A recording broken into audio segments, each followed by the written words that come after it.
నమస్తే అండి అందరికీ. ఈరోజు నా కొడుకు నాతో అయితే ఒక ఛాలెంజ్ చేశాడండి. అదేంటంటే 2 నెలల ముందు నేను వాడి కోసం చికెన్ కర్రీ చేశాను. అది వాడికి బాగా నచ్చిందనమాట. సో, అయితే ఈ 2 నెలల్లోనే నేను ఒక 4, 5 వెరైటీస్ ఏవో వండే ఉంటాను కదా చికెన్‌వి. సో, అందులోని ఏటి వాడికి బాగా నచ్చింది అని నేను అంటే తెలుసుకొని వాడి కోసం ఈరోజు వండాలంట. అయితే 4, 5 రెసిపీస్ అయితే చేశాను కదా! మరి చిన్న హింట్ ఇమ్మని చెప్పాను నేను. ఏం చెప్పాడంటే, "అమ్మ చికెన్ ఫ్రై కాదు. అలా అని గ్రేవీ కూడా కాదు. సెమీగా ఉంటాది. ఎక్కువ మసాలా ఉంటాదని" చెప్పాడు. నేను చేసిన రెసిపీస్‌లోని ఒక రెసిపీ అయితే గుర్తొచ్చిందండి. సో, ఇంకా ఈ రెసిపీనే చేస్తున్నాను. మరి నాకిచ్చిన ఛాలెంజ్‌నయితే నేను గెలుస్తానా లేదా అన్నది చూడాలి. ఈ ఛాలెంజ్ గాని గెలిస్తే ఒక లెగ్ పీస్ నాకిస్తాడంట. అలాగే ఒకవేళ నేను గాని ఓడిపోతే నేనొక ఐస్ క్రీమ్ కొనేసివ్వాలంట. ఫస్ట్ అయితే పెద్ద సైజు 3 ఉల్లిపాయలని కట్ చేసుకున్నాను. ఇవి కట్ చేసుకునే ముందు ఒక గంట సేపు ఫ్రిడ్జ్‌లో పెట్టి అప్పుడు కట్ చేశాను. అలా ఎందుకంటే ఉల్లిపాయలు కట్ చేస్తే నీళ్ళొస్తాయి కదా కంట్లోని, అలా రాకుండా ఉంటాది. ఈ ఉల్లిపాయలని పూర్తిగా గ్రైండ్ చేయకుండాను 80% మాత్రమే గ్రైండ్ చేయాలి.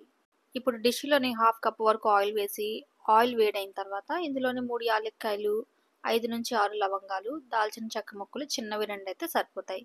ఇంకా 3 బిర్యానీ ఆకులు ఇవన్నీ వేసి 5-10 సెకండ్స్ మాత్రమే ఫ్రై చేసిన తర్వాత గ్రైండ్ చేసిన ఉల్లిపాయ పేస్ట్ ఉంది కదా! అది కూడా వేసేయాలి. నెక్స్ట్ ఇందులోని పసుపు, ఉప్పు, 1 స్పూన్ అల్లం వెల్లుల్లి పేస్ట్ వీటిని వేసుకున్నాక 2, 3 నిమిషాలు ఫ్రై చేసి దాని తర్వాత 1.5 లేదా 2 స్పూన్ల కారం, కూర కొంచెం ఎర్రగా రావడానికి 1 స్పూన్ కాశ్మీరీ చిల్లీ పౌడర్, ఇంకొంచెం కారంగా ఉండడానికి 4 లేదా 5 పచ్చిమిరపకాయలు వీటిని వేసుకున్నాక ఒకసారి అంతా బాగా కలిపేసుకొని మూత పెట్టి 2-3 నిమిషాలు ఉంచామనుకోండి మసాలా పూర్తిగా ఫ్రై అయిపోతుంది. మసాలా ఇలా ఫ్రై అయిపోయిన తర్వాత ఇందులోని కట్ చేసుకున్న చికెన్ ఇది 800 గ్రామ్స్ చికెన్ నేను వేస్తున్నాను.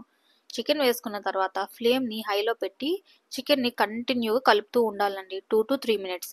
అలా గాని కలపలేదనుకోండి చికెన్‌లో నీరంతా దిగిపోతుంది.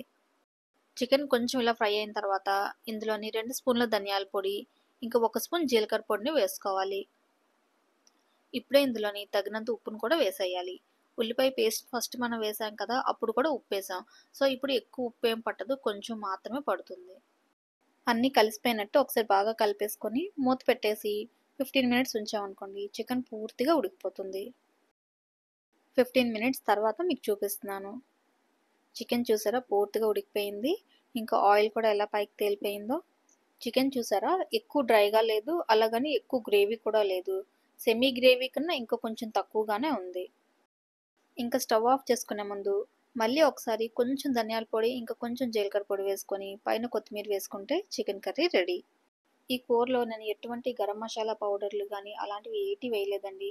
ఉట్టి ఉల్లిపాయ పేస్ట్ ఇంకా కొన్ని మసాలా దినుసులు మాత్రమే వేశాను. అయినా గానీ కూర మసాలా ఫ్లేవర్‌తోని చాలా బావుంటుంది. ఇంకా ఫైనల్‌గా చికెన్ కర్రీ అంతా అయిపోయిన తర్వాత పిలిచి అడిగాను. "ఇదేనా చికెన్ కర్రీ నువ్వు చెప్పావు" అంటే అవును అన్నాడు. ఇంక ఫైనల్‌గా నేనైతే ఈ ఛాలెంజ్ విన్ అయ్యాను. మరి మీకు ఈ వీడియో నచ్చితే ఈ వీడియోని లైక్ చేయండి. అలాగే మర్చిపోకుండా ఛానల్‌ని సబ్స్క్రైబ్ చేసుకొని ఈ వీడియోని మీ ఫ్యామిలీ మెంబర్స్‌కి ఇంకా మీ ఫ్రెండ్స్‌కి షేర్ చేసేయండి.